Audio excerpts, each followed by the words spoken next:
Brindavan Gurukulam Nursery and Primary School, Nagamangalam, Trichy.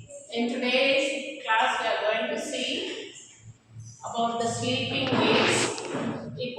When men and when human beings sleep, na mena so your sister is sleeping, mother is sleeping, அப்படின்னு சொல்லுவோம்.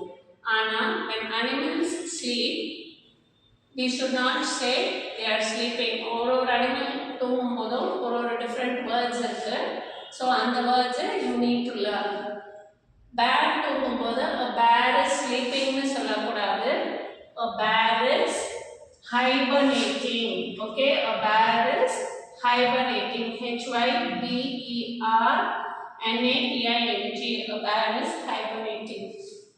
Birds வந்து தூங்கும் போது crow is sleeping அப்படிலாம் சொல்லக்கூடாது. A bird is roosting. ஓகேவா?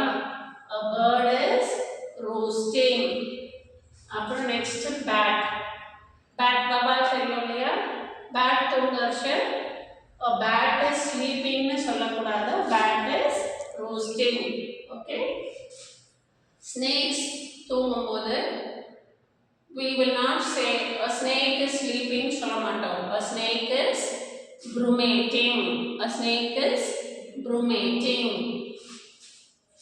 Dog puppy dog னா இருக்கும் இல்லையா? அப்போ தமிழ் என்ன சொல்லுங்க? அம்மா குட்டி நாய் தூங்குது, டாக் பருத்து தூங்குறது அப்படின்னு சொல்லுவீங்க இல்லையா? இங்கிலீஷ்ல டாக் இஸ் ஸ்லீப்பிங் சொல்லக்கூடாது. A dog is napping. A dog is napping. அப்புறம் cat உங்க வீட்டில் பூனை இருக்கா? ஓகே, பூனை தூங்கும்போது என்ன சொல்ல? ஸ்லீப்பிங். நோ, ஸ்லீப்பிங் சொல்லக்கூடாது. A cat is dozing. Cat தூங்கும்போது we must say a cat is dozing. Okay, so these are the words which you should memorize, and sleeping ku badala you can use these, you should use these words. Okay, thank you children.